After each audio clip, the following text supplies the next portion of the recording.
Nós queremos, nesta oportunidade, fazer uma reflexão neste texto em que o apóstolo São Paulo dirigiu aos queridos irmãos que estavam em Roma. O apóstolo São Paulo, queridos, após fazer então a saudação desta epístola, a introdução de tudo aquilo que ele haveria de direcionar ao coração dos irmãos da igreja de Roma, ele faz, queridos irmãos, uma apresentação de algo magnífico, de algo maravilhoso, que era o seu desejo de ir anunciar o evangelho também aos seus irmãos em Roma.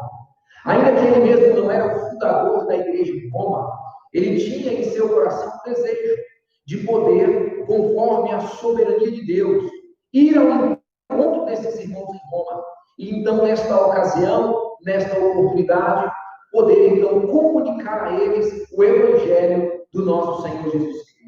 E eu queria, nesta oportunidade, chamar a sua atenção para o que o apóstolo São Paulo está dizendo aqui nestas palavras, queridos. Pois quando ele diz que tem este desejo de estar com os irmãos em Roma e poder assim comunicar o evangelho de Cristo a eles, nós vamos observar, queridos, que no versículo de número 16, ele levanta uma questão muito importante, muito interessante. Ele diz assim: pois não me envergonho do evangelho.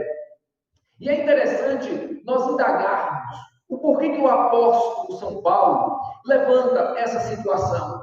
Por que o apóstolo São Paulo tem que fazer essa afirmação para os irmãos que estavam em Roma, dizendo a eles: pois não me envergonho do evangelho.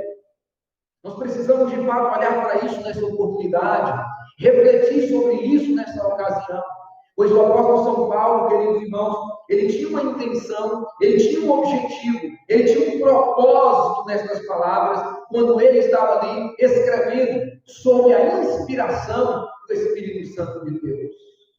A intenção de Paulo, queridos irmãos, era mostrar que aquilo que era motivo de vergonha para o homem sem Deus, para ele era motivo de alegria, para ele era motivo de entusiasmo. Aquilo que era motivo não só de vergonha, mas aquilo que era motivo, vamos assim dizer, dos homens fugirem, dos homens considerarem como algo imbecil, ridículo, para Paulo era o motivo, queridos irmãos, de toda a sua alegria, o Evangelho de Jesus Cristo. Então, quando Paulo diz: pois não me envergonho do Evangelho, que é o poder de Deus para a salvação de todo aquele que crê, Paulo está dizendo que, humanamente falando, ele teria todos os motivos para se envergonhar do Evangelho. Da perspectiva do homem, da ótica do homem, Paulo teria motivos para se envergonhar do Evangelho. Mas pelo fato do apóstolo São Paulo não apenas conhecer o Evangelho, mas ter experimentado o poder salvador do Evangelho, ele não tinha por que se envergonhar do Evangelho, mas ele deveria se alegrar, porque é no Evangelho que está a onipotência de Deus, queridos irmãos, para dominar a natureza pecaminosa e também para poder vencer a natureza pecaminosa e gerar no coração do homem caído, queridos irmãos, uma nova vida para a glória de Deus, louvado seja o nome de Jesus Cristo. Então, quando Paulo olha para o Evangelho da perspectiva correta, que é da perspectiva de Deus, ele encontra no Evangelho motivo de se entusiasmar, motivo de se alegrar, queridos. E é por isso que ele diz aos romanos: o meu desejo é ir até vocês e pregar o Evangelho, comunicar o Evangelho, pois eu não tenho vergonha do Evangelho, ainda que os homens o considerem como algo sem importância, como algo imbecil na linguagem dos coríntios. Porque na linguagem do povo de Corinto, o Evangelho era algo insano. Na linguagem do povo de Corinto, não só de Corinto, mas dos gentios, de uma forma geral, consideravam o Evangelho algo ridículo, algo de gente tola, algo de gente insana. E então, para o apóstolo São Paulo, o Evangelho, que é a sabedoria de Deus, que é o poder de Deus, é motivo para ele não ter vergonha alguma. Então, eu quero nessa oportunidade olhar com você para isso, para essas expressões do apóstolo São Paulo, e entendermos o porquê que ele não tem vergonha do Evangelho. Mas antes de nós falarmos a razão pela qual o apóstolo São Paulo não tem motivo para se envergonhar do Evangelho, Eu queria, primeiramente, fazer uma consideração contigo sobre algo aqui muito importante. O Evangelho, irmãos, da ótica humana, da perspectiva do homem sem Deus. O Evangelho para o coração das pessoas que não creem em Deus. O Evangelho para todos os homens não regenerados. De fato, ele não pode produzir, queridos irmãos, nenhuma satisfação no coração egoísta do homem caído. O coração egoísta do homem caído não encontra no Evangelho alegria, não encontra no Evangelho satisfação, não encontra no Evangelho prazer algum. E nós precisamos primeiramente conversar sobre isso. Nós precisamos primeiramente olhar para isso. Nós precisamos entender isso. Quando nós entendemos que o Evangelho ele é totalmente contrário ao coração do homem corrupto, quando nós entendemos o antagonismo que existe entre o Evangelho e o coração não regenerado, é que nós vamos compreender então melhor as palavras do apóstolo São Paulo. Só aí nós vamos ter uma compreensão mais clara de sua afirmação, pois não me envergonho do Evangelho, que é o poder de Deus para a salvação de todo aquele que crê. Então, quando nós fazemos essa consideração, nós vamos então levantar aqui uma premissa, uma afirmação. Ou seja, não há nada no Evangelho, queridos, que satisfaça o coração egoísta do homem caído. E isso por duas razões. Primeiro, por aquilo que é o coração do homem caído. Segundo, por aquilo que é o Evangelho. Quando nós compreendemos à luz das Escrituras o estrago que o pecado causou no homem, quando nós entendemos a partir de Gênesis capítulo de número 3, o que é o homem antes da regeneração, o que é o homem que está em um estado de morte espiritual, em uma condição de alienação de Deus. Então, quando nós temos essa compreensão das trevas na qual o homem se encontra, aí então nós vamos ter uma compreensão, queridos irmãos, nós vamos ter uma compreensão do porquê que o coração egoísta do homem caído não encontra satisfação no Evangelho. Então vamos começar por partes, compreendendo primeiramente o que é o coração não regenerado, para que a gente compreenda que o homem que não tem um coração regenerado, quando ele olha para o Evangelho, ele faz pouco caso do Evangelho e ele rejeita o Evangelho. E não apenas isso, ele nutre ódio em seu coração contra o Evangelho. Nós precisamos primeiramente considerar isso. A Bíblia nos dá várias referências que podem nos ajudar a compreender isso. Uma das referências que nós podemos, nesse momento, utilizar é Efésios, capítulo de número 2, a partir do versículo de número 1. Quando nós olhamos para a epístola de Paulo aos Efésios, a partir do capítulo 2, versículo 1, nós vamos ver o apóstolo São Paulo dizendo que o homem, ele está morto em seus delitos e pecados. E não somente isso, além de ele estar morto em seus delitos e pecados, dentro de uma sepultura espiritual, ele está dominado pela carne, ele está dominado pelo mundo, ele está dominado por Satanás, ele é filho da ira de Deus. Ele está na roda do inferno, ele está caminhando para a condenação eterna. Essa é a realidade do homem sem Deus. E nesse estado, nessa condição, o homem sem Deus, ele tem apenas um sentimento central em seu coração para com Deus: ódio. O homem sem Deus, ele odeia o seu Criador. Por quê? Se você voltar em Gênesis capítulo de número 3, qual foi a proposta que Satanás fez para Eva? Ele disse para Eva que se Eva, parafraseando o texto, comesse daquele fruto, ela seria como Deus. Ele disse: sereis como Deus. Essa foi a proposta. E quando Eva estica a mão para colher aquele fruto, todos nós sabemos, ela colhe aquele fruto não apenas para satisfazer uma necessidade física, temporal, não apenas para poder preencher, quem sabe, o vazio do seu estômago. Quando ela estende a mão para colher aquele fruto, nós sabemos que ela desejava colher a eternidade para si. Uma vida de autonomia. Ela desejava colher melhor. Ela desejava colher a divindade para si. Sereis como Deus. E a partir do momento em que o pecado entra no mundo, e então esse pecado, como um vírus terrível, ele infesta toda a raça humana posterior a Adão. E então todos os homens após Adão, eles nascem agora com a sua natureza corrupta. E então todos eles agora têm esse mesmo desejo em sua alma, em seu coração: sereis como Deus. E é por isso que todo o ser humano nesta terra, ele deseja a glória de Deus para si. Ele deseja ser o centro da realidade.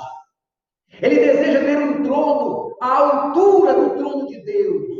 Ele deseja destronar o Senhor e ocupar o centro de todo o universo. Assim é o coração de todo homem, quer você creia, quer você não creia, porque é o que a Bíblia nos mostra muito claramente.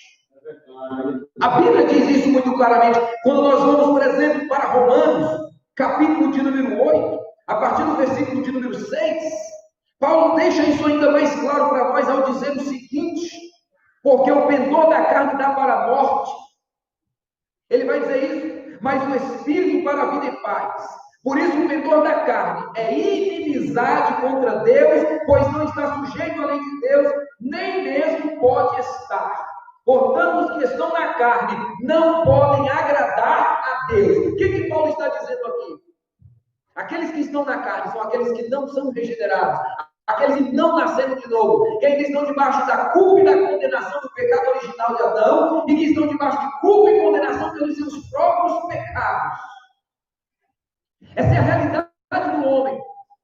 Então ele está num estado de inimizade contra Deus. Qual a ideia que nós podemos tirar desse termo inimizade? Ele está em guerra contra o seu Criador. Porque o grito do seu coração é primeiro eu. Ele vive para si. Ele vive uma vida egocêntrica. Ele vive uma vida egoísta. Ele é alguém que busca autonomia. Ele é alguém que busca independência. E por isso ele é cheio de si mesmo. Ele é totalmente orgulhoso. Essa é a realidade do homem. Ele está em inimizade contra Deus. Ele está em guerra contra Deus. Ele não pode agradar a Deus. Ele não pode se sujeitar à lei de Deus.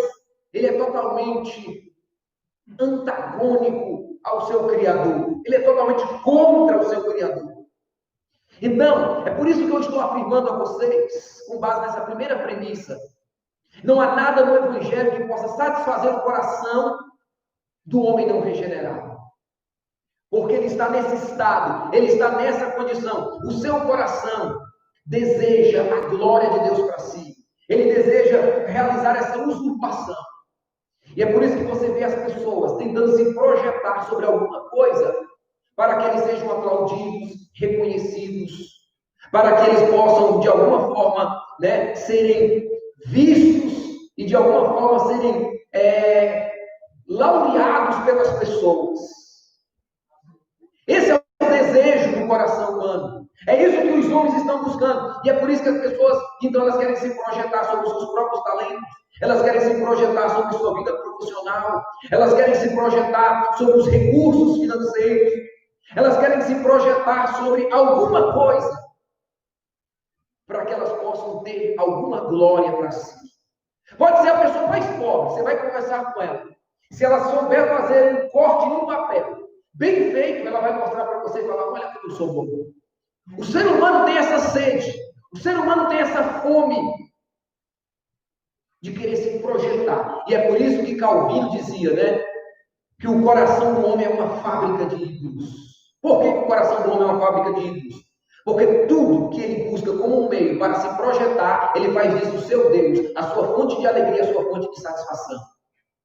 Então o ser humano busca, por exemplo, no dinheiro a sua satisfação, o seu prazer, a sua alegria, o seu contentamento. As pessoas buscam em toda forma de entretenimento. Em toda forma de entretenimento. Por que os homens são dominados pelo entretenimento.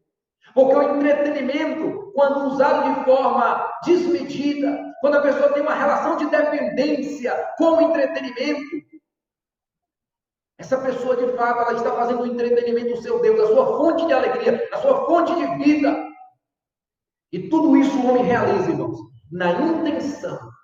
Tudo isso o homem realiza na intenção de buscar, queridos, de buscar para si uma projeção. Ele busca para si a glória que pertence somente a Deus. Como ele próprio disse, irmãos, no livro do profeta Isaías: minha é a glória e não darei a outro.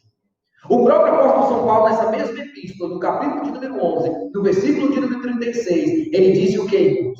Porque dele, por ele e para ele são todas as coisas. Aí ele conclui com a conjunção pois. A ele, pois, qual é a conclusão? A glória eternamente. Amém. Somente a ele a glória eternamente. Amém. Isso é terrível para nós. Por que isso é terrível para nós? Por que isso é terrível para todos os seres humanos? Porque todos os seres humanos querem essa glória para si de alguma forma. Todos. Todos. Então, por que eu estou falando sobre isso? Porque se o coração do homem é assim, ele não pode encontrar satisfação no Evangelho. O Evangelho é para ele motivo de vergonha. Porque o Evangelho, do outro lado, ele humilha o homem, porque ele joga o homem no chão e mostra a sua miséria. O Evangelho mostra que o Deus 3 vezes santo odeia eternamente o pecado, é severo contra o pecado. E então o Evangelho, ele mostra que o homem está falido, está em uma pobreza que ele não pode resolver essa pobreza, que é sua pobreza espiritual, e que ele está a caminho da cadeia chamada inferno, porque ele deve a Deus, e a única forma dele pagar a Deus por si mesmo é no inferno para sempre. Então o Evangelho ele humilha o homem, o Evangelho ele destrói o orgulho humano, ele joga o homem na lama e mostra a realidade do seu pecado. Agora tem um detalhe: o Evangelho, queridos irmãos, ao fazer isso, ele ainda humilha mais o homem, mostrando que há uma porta de escape. E o homem só pode entrar por esta porta pela fé em Jesus Cristo, pois não há nada que o homem realize, não há nada que o homem faça que possa agradar a Deus, que possa recomendar sua alma a Deus. Não há nada que o homem faça que possa fazer com que Deus aceite o homem. Não, o homem não pode atingir o padrão de justiça de Deus por suas próprias realizações. E o profeta Isaías vai dizer isso, queridos. O profeta Isaías vai dizer isso. Onde está escrito? Isaías capítulo de número 64, versículo de número 6. O profeta Isaías vai dizer, queridos, que as nossas obras de justiça são como os trapos de imundícia. Ele vai dizer isso, capítulo 64, verso número 6. Mas todos nós somos como o imundo, todas as nossas justiças como trapo de imundícia. Todos nós murchamos como uma folha, e as nossas iniquidades, como um vento, nos arrebatam. As nossas obras de justiça são como trapo de imundícia, ou seja, cheiram mal. Trapo de imundícia, há duas indicações: ou era o trapo que cobria, o tecido que cobria o leproso, a sua carne estava no estado de apodrecimento,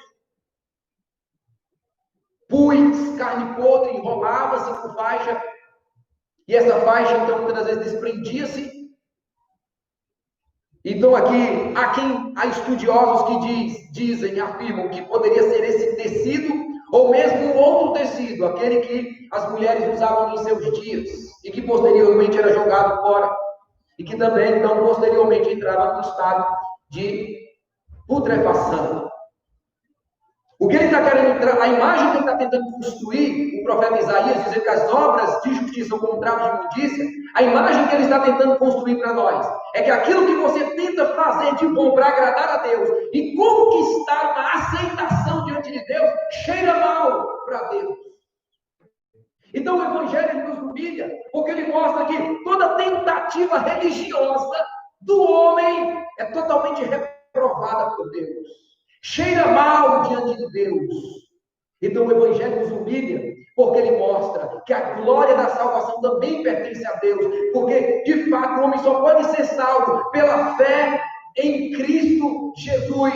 Porque uma vez que o homem é salvo pela fé em Cristo Jesus, ele recebe a justiça de Cristo, queridos irmãos. E é uma vez, tendo a justiça de Cristo imputada em si, que o homem é aceito na família de Deus. Então, combine agora essas duas coisas.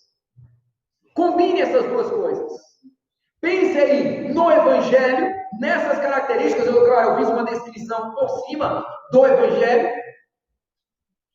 Agora, ao olhar para uma descrição, ainda de por cima, como essa do Evangelho, e olhar para uma descrição bíblica do que é o homem sem Deus, coloque essas duas coisas juntas. Elas são contraditórias. É como água e óleo. São antagônicas. Então, o homem sem Deus, com o coração que está morto em seus pecados, quando ele olha para o Evangelho, ele quer comunidade. Quando ele olha para o Evangelho, ele rejeita, ele considera uma coisa louca e tola. Porque o coração sem Deus, ele quer construir sua Babel, ele quer atingir o céu por suas próprias realizações. Entende então por que as pessoas rejeitam o Evangelho? Entende por que as pessoas odeiam o Evangelho? Você entende o porquê que as pessoas não apenas perseguem, mas sem causa matam cristãos? É exatamente por causa disso, irmãos. Porque Cristo disse: eles amaram mais as trevas do que a luz. O homem sem Deus, ele odeia Deus, então ele odeia a mensagem de Deus, e odeia os mensageiros de Deus, odeia o povo de Deus.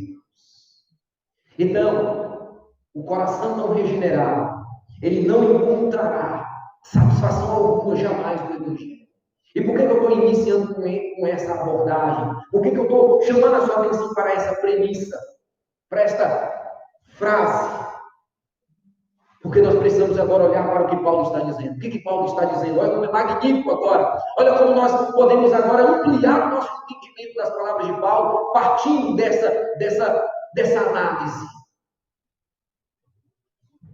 Quando nós partimos desta análise, queridos irmãos, nós vamos observar então que quando Paulo diz, pois eu não me envergonho do Evangelho, irmãos, nós podemos observar que, é como eu disse no início, humanamente falando, Paulo poderia ter vários motivos para se envergonhar do Evangelho.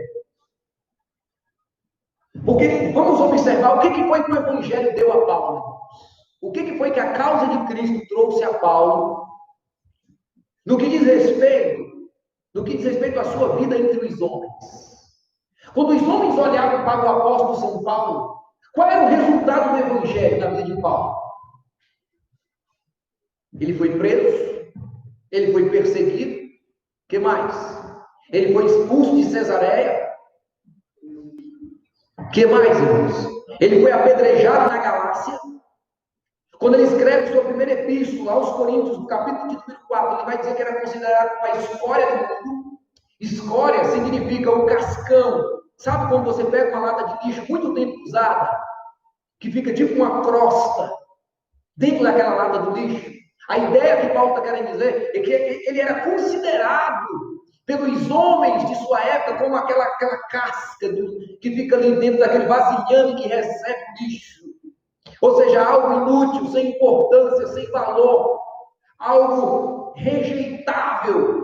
Paulo era considerado assim, era assim que ele era visto pelos homens.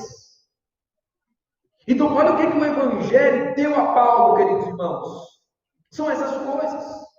Foi exatamente isso que ele experimentou: perseguição, espancamento, apedrejamento.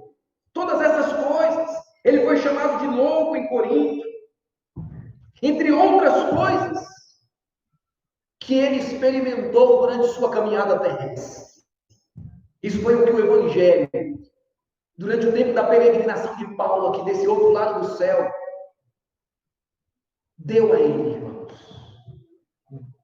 Diante daquilo que os homens podiam olhar, ver, analisar, perceber. Porque, na verdade, é claro que o Evangelho trouxe glórias eternas da parte de Deus para a vida de Paulo. Mas quando nós olhamos para isso, o que vemos no apóstolo São Paulo, apesar de toda a perseguição, apesar dos apedrejamentos, apesar de todo o sofrimento que ele havia experimentado em sua relação com o Senhor, em sua vida dada e entregue a Deus, para ser um apregoeiro da verdade,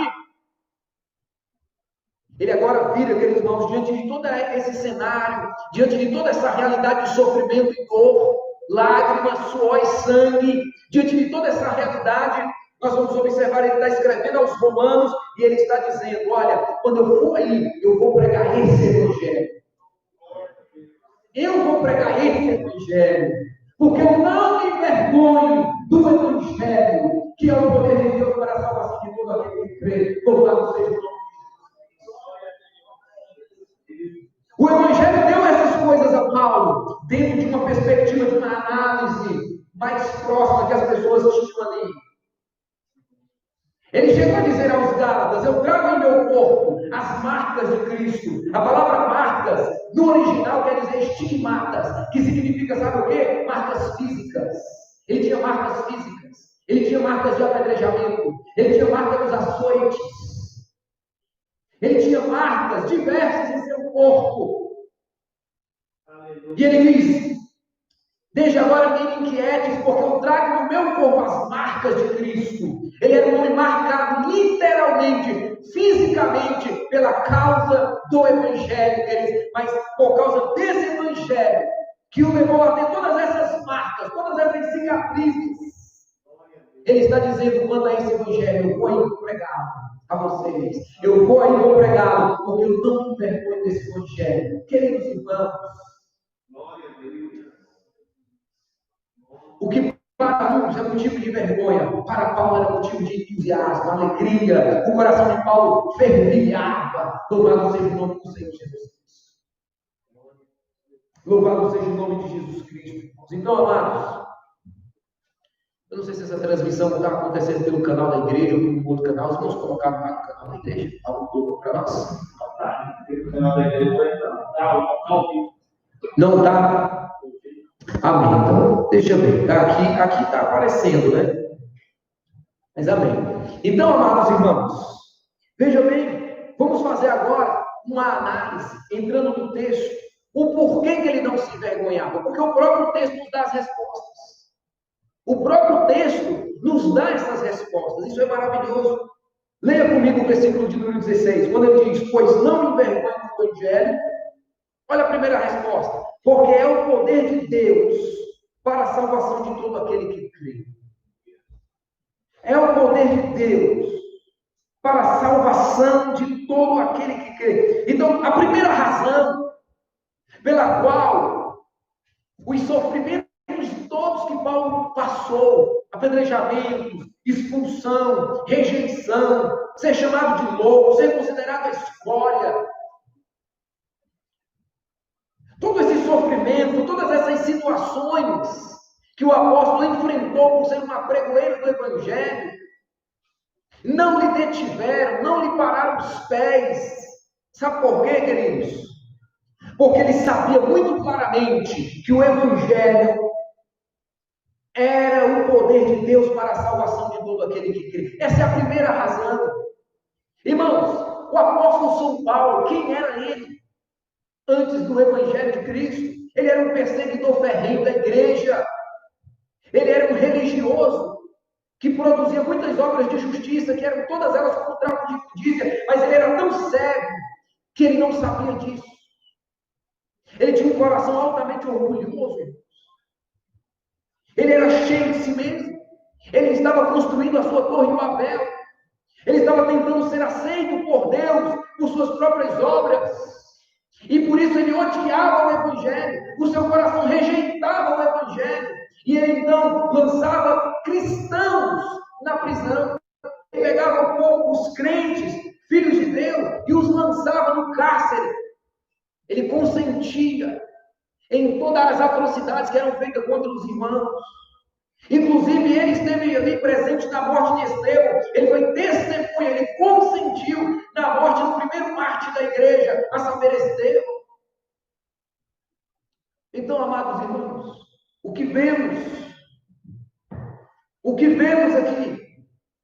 Nós vemos que o apóstolo São Paulo, queridos irmãos, que teve essa vida pregressa aí, marcada por um total antagonismo e ódio ao Evangelho, nós vamos observar que um dia ele está a caminho de Damasco, isso está registrado 3 vezes no livro de Atos. Nós vamos observar então que o primeiro registro está em Atos 9, esse é suficiente para nós. Quando nós pegamos Atos 9, nós vemos que quando ele estava indo para Damasco, com cartas dos principais dos sacerdotes, irmãos, para prender cristãos, no meio do caminho, ele tem um encontro com Cristo. E esse encontro vai fazer uma mudança radical na vida de Paulo. Haverá um giro de 180 graus na vida deste homem. E o que vai acontecer é que, então, aquele que era o perseguidor da igreja se tornará perseguido pela causa do Evangelho, se tornará perseguido por causa da igreja. É exatamente isso que acontece com ele.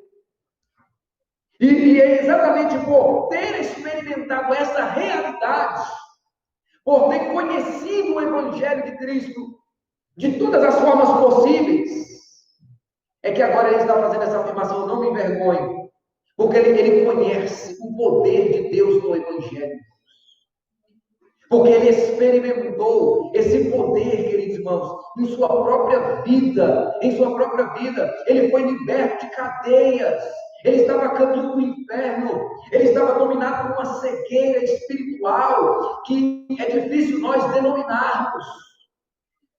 Então, quando ele diz que é o poder de Deus, ele está dizendo: olha, o Evangelho não me envergonha, porque ele contém a onipotência de Deus, que pode dominar a natureza pecaminosa do homem, pode destruir a natureza pecaminosa do homem, e mais, pode gerar no homem uma nova vida. Então, essa é a primeira razão pela qual o apóstolo São Paulo se gloria do Evangelho. Glória a Deus. Esse é o Evangelho de Cristo. Não é esse Evangelho que está sendo pregado em muitos lugares, em que as pessoas vêm como estão e permanecem como estão. Há muitos outros evangelhos sendo pregados em muitos lugares. E todo evangelho que não é o evangelho dos apóstolos, pregado pelos apóstolos, o evangelho de Jesus Cristo pregado pelos apóstolos, todos os lugares que pregam evangelho, um evangelho adulterado, fabricado a partir da mente do homem, as pessoas, elas se tornam religiosas, mas elas não experimentam a onipotência salvadora de Deus em seus corações. E quantas são as pessoas que enchem muitos ambientes, vários lugares que se denominam cristãos, mas por estarem muitas das vezes diante de um louvor ou de uma pregação que nada contém o Evangelho, suas vidas não são tocadas, não são transformadas, e elas permanecem as mesmas, duplamente perdidas, como disse o apóstolo, melhor, como disse o nosso Senhor Jesus Cristo em Mateus 23. Porque uma pessoa que vai para uma igreja que se diz evangélica, que não tem pregação do Evangelho, a conclusão, com base em Mateus capítulo 23, versículo de número 15, a conclusão que temos, queridos irmãos, a conclusão é que essa pessoa se torna duplamente perdida, duplamente condenada ao inferno, porque o próprio Cristo dá-nos a entender isso, quando ele diz assim: ai de vós, escribas e fariseus hipócritas, porque rodeais o mar e a terra para fazer um prosélyto, e uma vez feito, tornais filho do inferno 2 vezes mais do que vós. O que Cristo está dizendo? Qual é o princípio dessa palavra? É que quando nós fazemos religiosos, que não se convertem, mas que se tornam apenas religiosos, adeptos de uma religião, eles se tornam 2 vezes mais filhos do inferno.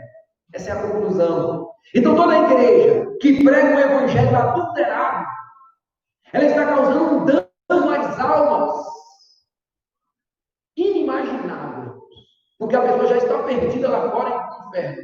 Aí ela passa a fazer parte de uma igreja que não prega o verdadeiro evangelho, mas na cabeça dela, ela acha que pertence a Deus, mas ela nunca foi confrontada pelo verdadeiro evangelho. Ela nunca se arrependeu de fato, nunca depositou a sua fé em Cristo. Uma fé que passa pela compreensão do Evangelho, uma fé que passa pelo acordo com a verdade do Evangelho, feita pelo Espírito de Deus no coração da pessoa, e uma fé que leva a pessoa a confiar em tudo que a palavra de Deus diz, na pessoa do Filho de Deus. Então, o que vai acontecer com essas pessoas? Elas se tornaram duplamente perdidas. Ela já estava perdida lá fora. Aí veio para uma igreja que não prega o Evangelho. Ela está acreditando que está a caminho de Deus. Ela está acreditando que está a caminho do céu. Mas o seu coração continua um poço de orgulho. Mas porque ela tem algumas ações religiosas, porque ela muda algumas coisas, ela consegue reprimir alguns atos, porque ela consegue dar uma polida na maneira de falar, porque ela consegue dar uma polida na sua moral, ela acha que está salva, mas isso não é o Evangelho. O Evangelho não é apenas uma reforma da moral do homem. O Evangelho não faz reformas no homem. O Evangelho transforma o homem em nova criatura, queridos irmãos. 2 Coríntios 5:17, assim que quem está em Cristo, nova criatura é. As coisas velhas se passaram e eis que tudo se fez novo. Então, Paulo não se envergonha do Evangelho porque ele conhece o Evangelho, ele sabe que dentro do Evangelho está a onipotência de Deus, irmãos, para arrancar o homem das trevas, para arrancar o homem da profunda malignidade do pecado e levá-lo a uma nova vida, aonde ele poderá agora ter um relacionamento com Deus. Irmãos, o Evangelho é poderoso para a salvação. O Evangelho é poderoso para transformar o homem. Você pode ter certeza, pessoas religiosas, que têm ações religiosas, fala religiosa, comportamento totalmente religioso, que nunca foram regeneradas. Elas até falam, citam textos da Bíblia, às vezes até leem a Bíblia, às vezes até oram. Essas pessoas são assim porque elas nunca conheceram o verdadeiro Evangelho de Cristo de forma experimental. Elas não experimentaram o poder transformador de Deus através da pregação do Evangelho, irmãos. O Evangelho é poderoso, irmãos, para transformar o mais vil pecador em um santo, irmãos. Aleluia. Eu não disse perfeito, mas em um santo, em alguém que ainda terá que lutar contra o pecado, mas ele se entristecerá pelo pecado. Ele irá verter lágrimas em seus olhos de arrependimento pelos pecados ainda cometidos. E a sua maior tristeza e maior luta durante o seu tempo de peregrinação será consigo próprio, desejando um coração mais santo, que agrada mais a Deus. Isso é Evangelho. Glória a Deus. Será que esse Evangelho já chegou na sua vida? Será que esse Evangelho já chegou em nossas vidas? Porque esse Evangelho te transforma, irmãos. Nós não temos como acreditar que uma pessoa que está há 10 anos na igreja e que ela não tem um único fruto, um único sequer, que ela realmente tenha conhecido de forma experimental o Evangelho. Porque o Evangelho é o poder de Deus para a salvação de todo aquele que crê. Há transformação aonde o Evangelho penetra. Existem pessoas que estão há 20 anos em uma igreja, mas elas são as mesmas. Elas têm um verniz espiritual, mas seus corações são os mesmos. São os mesmos. E em tempos de crise, como esse tempo que nós estamos vivendo, esse tempo de pandemia, nós vemos como as pessoas estão revelando os reais e verdadeiros valores dos seus corações. Tem pessoas que se dizem cristãs, mas nesse momento agora, elas estão revelando que, na verdade, nunca conheceram a Deus. Porque elas estão reagindo ao problema como as pessoas do mundo. Estão reagindo da mesma forma que as pessoas do mundo. E de fato, nós vemos como é útil esses tempos de sofrimento, apesar de todo lamento, de toda lágrima, de toda tristeza que esses tempos trazem, porque toca diretamente a todos nós. Mas esses momentos, eles são pedagógicos, porque eles nos ensinam muito sobre nós mesmos, sobre o nosso próprio coração. Então, Paulo, irmãos, ele não se envergonha do Evangelho, porque ele sabe que o Evangelho contém a onipotência de Deus. Sabe quando Deus diz assim, haja luz e houve luz? Quando Deus ordenou e tudo se fez pelo poder da sua palavra. Paulo sabe que esse mesmo poder do haja luz está no Evangelho.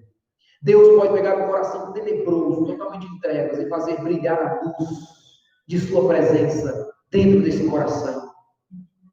Como se envergonhar de um evangelho desse, irmão? Que pode solucionar o real problema da humanidade. Porque, como bem nos antecedeu aqui a nossa irmã, o problema do homem que é o pecado não pode ser solucionado pela política, não pode ser solucionado pela educação, não pode ser solucionado pela economia. Ou seja, não existe nada neste universo que possa solucionar o problema do pecado como Deus do Evangelho. Glória a Deus. Então, por isso, Paulo ele não se envergonha do Evangelho, porque é o poder de Deus para a salvação. É o poder de Deus para a salvação. Agora, veja que há uma segunda razão nisso. E é interessante porque ele falando sobre o poder de Deus presente no Evangelho para a salvação, é interessante que ele interessa essa salvação poderosa de Deus para aqueles que creem, somente para aqueles que creem. E é interessante que ele vai dizer que seja judeu, seja grego, ou seja, Deus não faz distinção de língua, raça, tribo, nação. Deus não faz distinção se é homem ou se é mulher, mas todo aquele que crê em Cristo Jesus, esse experimentará o poder de Deus no Evangelho. Esse experimentará o poder de Deus no Evangelho. Agora, observe comigo o versículo 17, porque Paulo, ele coloca que ele acrescenta ainda a sua razão para não se envergonhar do Evangelho. Ele diz assim, visto que a justiça de Deus se revela no Evangelho de fé em fé, como está escrito, o justo viverá pela fé. Irmãos, o apóstolo São Paulo sabe, por experiência, olhando para a sua vida pregressa, que foi uma vida marcada por quê? Pelo quê, irmãos? Por uma busca constante de uma justiça produzida pela sua religiosidade. Você olha para a vida de Paulo no passado, era isso, era uma busca contínua, insistente, por uma justiça que o recomendasse a Deus. Então Paulo, ele domina esse tema como nenhum outro escritor do Novo Testamento, que é o tema da justiça de Deus, da justificação. E é por isso que ele usa muitas vezes, né, esses termos aqui na Epístola aos Romanos. Quase umas 60 vezes, aproximadamente. Porque só o termo justiça ele usa umas 30. E os outros termos correlatos a esse, justificado e justificação, ele usa mais outras 30 vezes. Então, você tem 60 vezes a ocorrência nessa epístola desses termos. Porque Paulo ele é o autor do Novo Testamento que mais domina esse tema sobre a justiça de Deus. E ele está dizendo que não se envergonhe do Evangelho, porque além dele entender que a onipotência de Deus está no Evangelho e que pode salvar o mais vil dos pecadores, ele compreende que é nesse Evangelho que Deus vai revelar a sua justiça. Ou seja, a melhor tradução aqui, segundo John MacArthur, não seria revelar a sua justiça, mas é no Evangelho que Deus traz a sua justiça. Deus traz a sua justiça. Essa seria de uma forma melhor de traduzir o texto original. E por que Paulo está falando sobre isso no verso de 17, irmãos? Porque, queridos, o apóstolo São Paulo, ele compreende perfeitamente, é isso que ele está tentando comunicar, é isso que ele quer, é essa a sua intenção em suas palavras, mostrar que Deus, que é 3 vezes santo, ele possui um padrão de justiça perfeito e que nenhum homem pode atingir esse padrão perfeito de justiça de Deus, que está revelado em sua lei. Porque a Bíblia diz que todos pecaram e destituídos estão da glória de Deus. Ou seja, todos pecaram, Romanos 3:23, estão vazios, carentes da glória de Deus, que inicialmente estava em Adão. O homem não tem mais a condição que o homem possuía antes da queda para caminhar com Deus. Os homens estão vazios daquela glória inicial. Os homens estão mortos em seus pecados. Então agora, os homens nessa condição, eles não têm mais como atingir o padrão de justiça de Deus.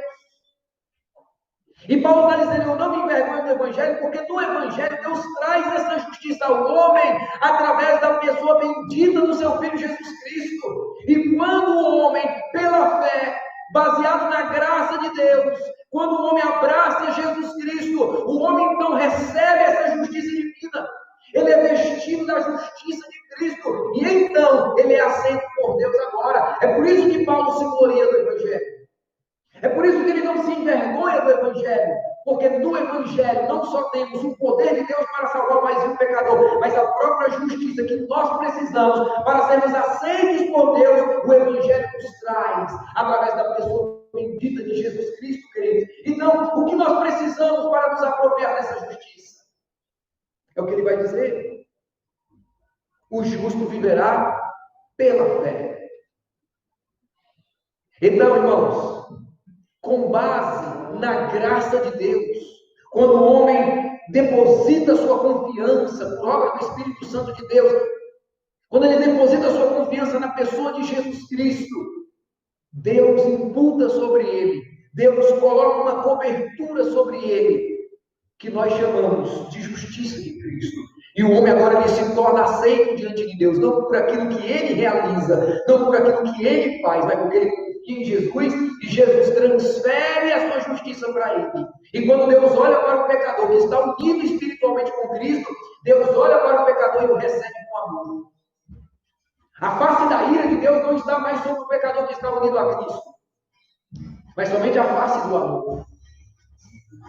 Então, amados, a satisfação, o prazer que o Pai tem para com o seu filho, o amor perfeito que o Pai tem para com o seu filho, quando o pecador está ligado a Cristo pela fé, esse mesmo amor, esse mesmo prazer, Deus dirige ele a nós. Olha que coisa maravilhosa. Por isso que Paulo está feliz com o Evangelho. Como que ele pode se envergonhar de algo tão magnífico? Pense comigo um pouco sobre isso. Quando você está unido a Cristo, o amor que o Pai tem pelo seu Filho Jesus Cristo, o prazer que o Pai tem pelo seu Filho Jesus Cristo, ele dirige esse amor e esse prazer a você, pecador. Aleluia. Lembra do que o Pai falou ao Filho na beira do Jordão, na ocasião do batismo? Este é o meu Filho amado, em quem eu tenho meu prazer. Deus ama o seu Filho com um amor perfeito, sim ou não? Nós não somos capazes de compreender esse amor, porque Paulo vai dizer que esse amor ele excede todo entendimento. Nós não temos capacidade de compreender na sua totalidade a perfeição desse amor. Nós não temos capacidade nem sequer de descrever como é esse prazer que o Pai tem pelo Filho, que existe na comunhão da Trindade. Em cada uma das três pessoas da Trindade existe um amor voltado para o outro, um prazer que um tem pelo outro. Nós não somos capazes nem sequer de imaginar isso. Nós vamos passar a eternidade aprendendo essas coisas. Agora entenda, esse mesmo amor, com essa mesma qualidade, esse prazer que o Pai tem pelo seu Filho, ele dirige a mim, ele dirige a você, quando nós estamos unidos a Cristo. Então Paulo ele se gloria do Evangelho, porque essa justiça de Cristo, ela é vinda a nós pelo Evangelho. E essa justiça de Cristo, quando ela está sobre nós, faz com que o Pai tenha essa relação de amor conosco, tenha prazer em nós, queridos irmãos. E é isso que nos dá confiança e ousadia para estar diante desse Deus, celebrando o seu nome e nos dando gratidão ao nosso coração e nos fazendo nos dobrar diante deste Deus, irmãos, com alegria, com contentamento. É esse o Evangelho, irmãos. É esse o Evangelho que nós temos que crer, que nós temos que conhecer, que nós temos que crer, que nós temos que viver. Esse é o Evangelho que nós temos que anunciar às pessoas que estão lá fora. Nós precisamos dizer para elas quem elas são sem Deus, mas nós também precisamos dizer para elas quem elas se tornam quando elas estão em Cristo Jesus. Aleluia! Imagine o amor perfeito do Pai, o prazer que o Pai tem pelo Filho em dirigir isso a você, pecador. Não porque você fez alguma coisa boa, mas porque você confiou no Filho. E a justiça do Filho agora está sobre você. E quando o Pai olha para você e vê a justiça do Filho sobre você, ele tem prazer em você. Que coisa magnífica, irmãos. Então é por isso que Paulo, ele não tem razão alguma, apesar de todas as marcas que ele traz em seu corpo, apesar de todo o sofrimento que ele experimentou, apesar de toda a injúria, de toda a rejeição, ele não tem motivo para se envergonhar do Evangelho. Ele tem motivos apenas de se entusiasmar, se alegrar com o Evangelho. E eu te pergunto nessa noite, como anda o seu coração com relação ao Evangelho? Qual é o nível de satisfação, de alegria, de entusiasmo que o seu coração tem pelo Evangelho? Porque nós vivemos em um tempo em que os crentes têm mais entusiasmo com o entretenimento, com as coisas deste mundo, do que com o próprio Evangelho. As pessoas, nós, de uma forma geral, podemos ver isso, irmãos. Precisamos chorar muito na presença de Deus de arrependimento, irmãos. Porque nós vemos, às vezes, mais satisfação nas coisas deste mundo do que no próprio Evangelho. Você quer uma prova clara disso? Basta você observar quanto tempo você gasta lendo a Bíblia.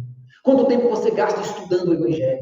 Basta você observar quanto tempo você dedica para orar e para meditar nas realidades do Evangelho. Chorar diante de Deus, contemplando a sua glória no Evangelho. Chorando diante de Deus, pensando na sua maravilhosa graça. Qual foi a última vez que você passou lá um tempo chorando, porque você compreendeu a maravilhosa graça de Deus, viu que estava a caminho do inferno e Deus te tirou de lá, te colocou no caminho do céu, sem você merecer.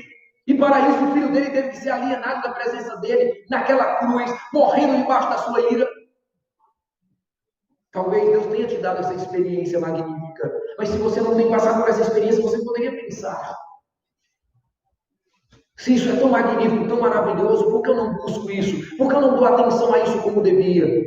E muitas das vezes você pega a sua semana e você colocar todo o tempo que você dedica às outras coisas e comparar com o tempo que você dedica a compreender melhor o Evangelho, você vai perceber então que nível de entusiasmo o seu coração está tendo pelo Evangelho. Às vezes tem muitos de nós que estamos mais entusiasmados em ganhar dinheiro do que conhecer a verdade do Evangelho. Muitos de nós estamos mais entusiasmados com o entretenimento, jogos de videogame, assistir filmes, práticas de lazer, de esporte, como em geral. Às vezes nós estamos mais entusiasmados. Está lá a pessoa quietinha em casa, recebe um telefonema, vamos ali fazer um negócio. Aí quando é aquilo que a pessoa gosta, a pessoa se desperta, levanta, vai, num ânimo, numa alegria, entra em contato com o telefone, entra em contato com o outro telefone, move o mundo para que aquele entretenimento aconteça. Mas quando é pelo Evangelho, o desânimo leva a dormir. Mas eu vejo aqui na Bíblia um homem que está entusiasmado com o Evangelho, maravilhado com o Evangelho. E nós precisamos orar a Deus com lágrimas e arrependimento, falar: Deus, alegra o meu coração com o Evangelho. Eu quero estar mais entusiasmado com esse Evangelho, que é o teu poder que salva, que traz essa justiça, que coloca o homem pecador diante de ti, com a justiça do próprio Cristo. De forma que o teu amor, o teu prazer agora está dirigido para este homem, que outrora estava debaixo da tua face irada. Queridos, nós precisamos de fato pensar sobre essas coisas. Então, vemos aqui, Paulo está maravilhado, irmãos, com o Evangelho. Ele está maravilhado com o Evangelho. Ele experimentou esse poder salvador em sua própria vida. Ele está debaixo dessa justiça, porque a sua religiosidade durante o tempo de judaísmo não foi capaz de produzir, mas o Evangelho produziu isso. E ele está contente. Então ele está pronto não só a ser expulso, não só a ser apedrejado, não somente a passar por alguns sofrimentos. Ele está pronto a mesmo a morrer por esse Evangelho. É por isso que ele vai dizer em Atos 20, 24, o seguinte: em nada tenho a minha vida por preciosa, contanto que eu possa continuar a carreira de pregar o Evangelho de Jesus Cristo, o Evangelho da graça. Então, queridos irmãos, Paulo está dizendo assim: eu não estou nem aí para a minha vida, eu estou aí para o Evangelho. Eu estou, digamos assim, parafraseando, eu faço um pouco caso da minha vida, desde que eu tenha a oportunidade de glorificar a Deus através da pregação do Evangelho. Então, por isso que um homem desse, por qualquer sofrimento que ele passe, ele não cai em depressão, ele não fica sofrendo de autocomiseração. Você não vê vitimismo na vida de Paulo. Ah, tadinho de mim, coitadinho de mim. Ninguém me ouve, ninguém me escuta, ninguém gosta de mim, eu estou sendo rejeitado por todo mundo. Você não vê isso na vida de Paulo. Você vê um homem que mesmo diante da morte, ele está firme, ele está vivendo intensamente, até o último segundo de respiro, até o último instante de fôlego. Porque ele diz, Timóteo, ele vai escrever a sua segunda epístola a Timóteo, no capítulo 4, a partir do versículo 6, ele vai dizer isso. Ele vai dizer que já está sendo oferecido como libação de sacrifício. Ele está dizendo, o tempo da minha partida está próximo, eu já estou sendo oferecido como libação de sacrifício. Em outras palavras, ele está dizendo, olha, a embarcação da minha vida está sendo desamarrada desse corpo terrestre. As cordas estão sendo afrouxadas. E eu irei além mar, a direção da glória eterna. E ele vai dizer, combati o bom combate, encerrei a carreira, ou seja, eu fui até o fim, Timóteo. Eu passo agora a tocha do Evangelho para você. Eu combati o bom combate, terminei a carreira e guardei a fé. E a coroa da justiça me está guardada, a qual o justo juiz dará não somente a mim, mas a todos quantos amarem a sua vida. Louvado seja o nome do Senhor. Você vê um homem firme diante da morte, que não teme a morte, que não titubeia diante da morte. É isso que o Evangelho faz, irmãos. É isso que o Evangelho promove no coração que ele atinge, no coração que ele alcança. E que Deus possa nos dar lágrimas e arrependimento pelo nosso fraco entusiasmo com o Evangelho.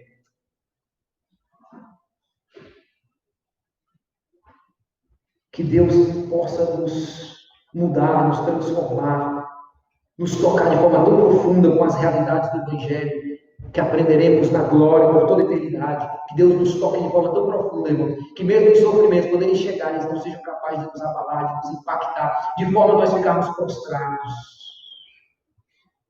Mas que sempre nós vejamos no sofrimento uma forma de nós glorificarmos a Deus. Que nós possamos pegar todos os sofrimentos da nossa vida, tudo que você já passou, tudo que eu já passei, todo o sofrimento da nossa história, que nós possamos ressignificar todo ele dentro do Evangelho.